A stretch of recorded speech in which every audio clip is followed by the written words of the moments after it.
Hey Kiki, welcome back. I'm over here weaving a little bit, thinking of what to say. And then speaking of weaving, I got a good friend with me here on the island of Hawaii. We're gonna be talking about weaving, or Ulana Lau Hala.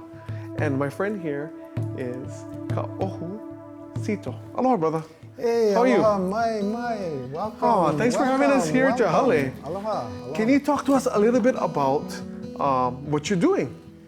I am braiding over a cord, and this is for my basket, fishing basket, and this is the 4-ply braid. Wow. I'm using Lau Hala to braid with over a cord, a nylon cord.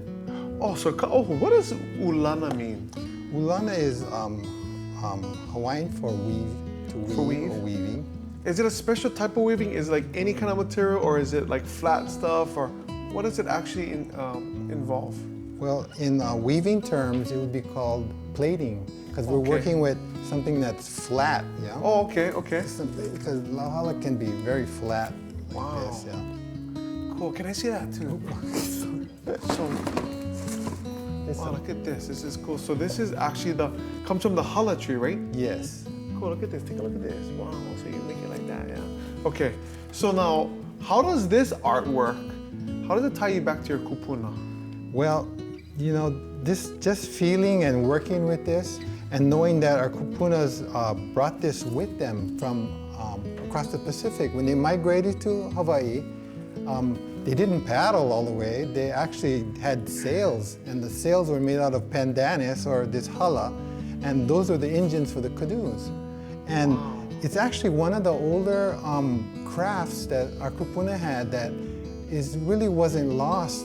Say for instance, like the navigators, they actually lost that skill. Right. But that skill of weaving has been with our kupuna and handed down from mother to daughter, from mother to daughter, and so forth all the way down. Yeah. So we actually never lost that skill. Yeah. Okay, so it was relevant back then because we needed to make our sails to bring us here. What about now? Is it relevant today? Oh yes, we have so many things we make, especially seasonal. For like right now, it's Christmas time, so I'm in the middle of making a lot of Christmas ornaments. Sure, come, Mai. Oh, right on. We get to see some of the stuff that he does. Come on, take a look. Okay, now what we got here? I see this. What is this? This is your. We call it the topless hat. The topless hat. Okay. So you see, if you bowl ahead, you still gonna get sunburn. You gotta put sunscreen. But if you get here, it's okay. Sunscreen. Okay. And I have been making these ornaments for a Christmas tree. This is the hoku. Yeah. Wow, these are nice. I thought it was earrings. Well, I guess it's. and then I have this thing here. This kind of looks like a stocking. Oh, it can be a Hawaiian stocking. You can put a lot of goodies inside here. I think only can put money in here. Oh, it's the best kind. I like. Okay, and then what is this right here? This long piece one right here. You were just. This is your Hawaiian pillow, the uluna. What a uluna! Yes.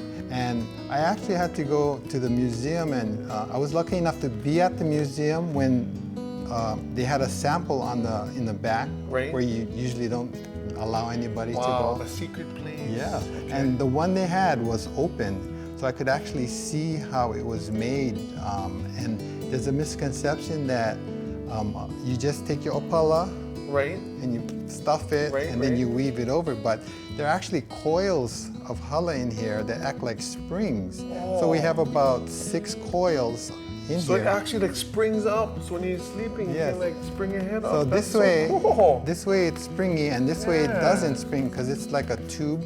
That's so ingenious now. Hawaiians, there was an akamai about doing this kind of stuff. Who would have known that, you know, to use it that way? What about this one over here? This is a work in progress. I'm making the cordage for this fishing basket. Yeah. Fishing basket. So, and this is this style here. Only Hawaiians did this style, from what I've been told and read. And this is where it goes from about a 1 inch to a 1/2 inch, and then they overlap the two, and then interweave. So it kind of funnels in on itself. Wow. Yeah. So this is, you couldn't mistake it for any other but Hawaiian. Yeah, it was so the only Hawaiians, or as far as you know, Hawaiian. Yes. This is a Hawaiian design. Yes. Cool. And then let's see, the wahinis, the little girl, the girls in the classroom, they're gonna like this. This is your apo lima. This is your bracelets. These are And nice. of course, these are dyed. Look at this. We get to play with the colors, and we dye the hala. Oh, weaving is actually real fun then. And then I've been braiding, and here's the one with braids. Yeah, one long braid, and then it's coiled into a bracelet. Look at this, and it makes it strong too. Take a look at this. It's pretty cool. And of course, you have this is the moina, yeah? You bring this with you, this with the floor mats. And we're trying to revive this now. We're trying to bring back the weaving of the floor mats, right. Yeah? Because nowadays everybody has rugs and carpets, but this is cultural too, yeah? Yeah. It seems like Hawaiians were practical, but also artistic in the way they did things, yeah? Yes, they had a little flair to their things. And you like anything they did, like ni-hao shells and feathers, and it just took a lot of time, even food making. They took their time. Yeah. It takes time to do these things. Yeah, it's beautiful. And it's almost like meditation. You can sit down and you're focusing on one thing. It's like you could be doing a crossword puzzle. Right. It's the same thing. You're focusing all your energy in that one time. How do these things care for kupuna? It's carrying on of the knowledge, you know. It's and if you can olelo, that's even more wonderful because you're carrying on the leo, yeah. The leo. Yeah. Yes. Thank you so much for allowing us to come to your hale. Again, it's called Ulana Lau Hala, and we're here with Ka'ohu Sito in beautiful Hilo. And we'll see you guys the next time. I'm gonna work on my bracelet because my arm is kind of big with it. Mahalo, yeah. See you guys. Aloha. Awiho, maalama.